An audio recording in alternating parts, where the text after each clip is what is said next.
भाजी की हाल है? ठीक हो वालरा जी? और सारी खैर खैर। सालन कादा कादा जी? सालन मंगा वांडा चना जे दाल चने दी जे सब्जी जे मिक्स। अच्छा सांब जे चिकन दी। वाह कीमा जे ठीक है। कीमा बड़े गोश्त है ते बिरयानी जे चिकन दी। आ नहीं बिरयानी नहीं हो लेंटर ते बंदे लगे ने जाल पे बंदे ने सरिये दा ते मस्जिद दे विच लेंटर पैन लगा ना ते ਉਹ ਨਾ ਬਾਤ ਇਹਨਾਂ ਸਾਨੂੰ ਕੋਈ ਮੁਰਗੀ ਦਾ ਸਾਲਨ ਦੇ ਹੜੋ ਤੇ ਨਾਲ ਕੀਮਾ ਦੇ ਹੜੋ ਹੈ ਤੇ 2 ਪਲੇਟਾਂ ਕੀਮੇ ਦੀਆਂ ਤੇ 1 ਪਲੇਟ ਮੁਰਗੀ ਦੇ ਸਾਲਨ ਦੀ ਦੇ ਹੜੋ ਤੇ 5 ਬੰਦੇ ਨੇ ਬੜਾ ਹੋਏਦਾ ਨੇ ਸਾਲਨ ਤੇ ਨਾਲ ਕੋ ਰੋਟੀਆਂ ਕੋਈ ਨਾ 15 ਕ ਕਰ ਦਿਓ ਹੈ ਬੋਤਲ 1 ਕੋਕ ਕਰ ਦਿਓ 1 ਸਪਰੈਟ ਕਰ ਦਿਓ ਹੈ 1.5 ਲੀਟਰ ਦੀਆਂ ਨਾਲ ਕੋ ਰਾਇਤਾ ਸ਼ਾਤਾ ਸਲਾਦ ਸਲੂਦ ਪਾ ਦਿਓ ਤੇ ਇਹ ਅੱਲਾਹ ਪਾਕ ਦੀ ਜ਼ਾਤ ਸਲਾਮਤ ਰੱਖੇ ਤੁਹਾਨੂੰ ਅੱਲਾਹ ਬਸਦਾਰ ਰੱਖੇ। ਇਹ ਦੁਬਈ ਹੋਟਲ ਹੈ ਜੀ? ਤੁਹਾਡਾ ਨਾਂ ਕੀ? ਮੇਰਾ ਨਾਮ ਅਲੀ ਰਜ਼ਾ। ਅਲੀ ਰਜ਼ਾ। ਤੁਹਾਡਾ ਭਾਜੀ? ਮੇਰਾ ਉਸਮਾਨ ਜੀ। ਮਾਸ਼ਾਅੱਲਾ ਮਾਸ਼ਾ ਬੱਟ ਹੁੰਦੇ ਹੋ ਤੁਸੀਂ?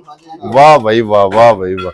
ਲਓ ਜੀ ਆ ਫਿਰ ਮੈਨੂੰ ਇੱਕ ਤਿਆਰ ਕਰ ਦਿਓ ਮੈਂ ਇੰਤਜ਼ਾਰ ਕਰਨਾ ਹੈ। ਬੜੀ ਮਿਹਰਬਾਨੀ ਅੱਲਾਹ ਜੀ। ਭਾਜੀ ਹੋ ਗਿਆ ਆਰਡਰ ਤਿਆਰ? ਹਾਂਜੀ ਹੋ ਗਿਆ। ਠੀਕ ਹੈ। ਕਿੰਨੇ ਪੈਸੇ ਬਣੇ? देने ने यार पैसे नहीं वो तो चलो उन्होंने मुहब्बत है ना प्यार मुहब्बत अपने था कारोबार अपने था नहीं हो गई नहीं नहीं ना नहीं पता की नहीं मेहरबान मेहरबान मेहरबान हो गई मेहरबान दसो नहीं यार नहीं यार मुहब्बत अपने था यार ठीक है नहीं कोई गल नहीं यार यार यार कोई गल नहीं वो भी बंदा यार ना मेहरबानी आ उन्हां बंदियां वास्ते सिर्फ रोटी वास्ते मेहरबानी जी बहुत बहुत शुक्रिया। लो जी मामू होरां ने मस्जिद वास्ते जेहड़ी ओ बंदियां दी रोटी खाण लगे हन ए उन्हां दे उन्हां आख्या मैं नहीं पैसे देने मैं बाट साहब तुहाडी मेहरबानी जनाब बहुत शुक्रिया जी। अच्छा जी मेहरबानी भाजी शुक्रिया जी ठीक है जी ओके अल्लाह पाक तुहानू जज़ाए खैर दे अल्लाह कबूल करे जी जी जी मेहरबानी। इनू आंदे ने पाकिस्तान दा खूबसूरत चेहरा इनू आंदे ने जज्बा इनू आंदे ने अल्लाह पाक दी रज़ा वास्ते अपने ना लगे हन ते विच अल्लाह पाक दी ज़ात इंज जियां दा वसीला बनांदा मैनू तो पता भी नहीं सी इस चीज़ दा कि इंज हो जाना लेकिन ए पाकिस्तान है वेखो यार किड्डा काम होया वाह वाह वाह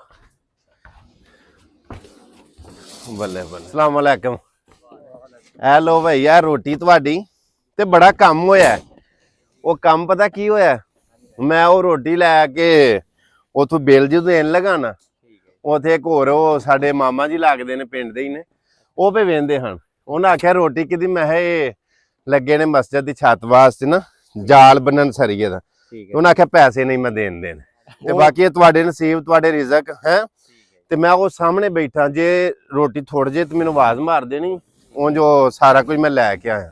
आज की तरीक भला हो गई है? 30 तरीक है यार जनवरी है ना आज 30 तरीक। लो जी ठीक है अल्लाह सुना ख्याल रखे रोटी खाओ शाम तक बच जाएगा ना चलो अल्लाह ख्याल रखे ठीक है इंशाल्लाह फिर पहला रोटी खाओ ते बाद दे विच फिर जेड़ा काम रहिंदा ना वो बाद च हो जाएगा। तुसीं किहड़ी थां दे हो?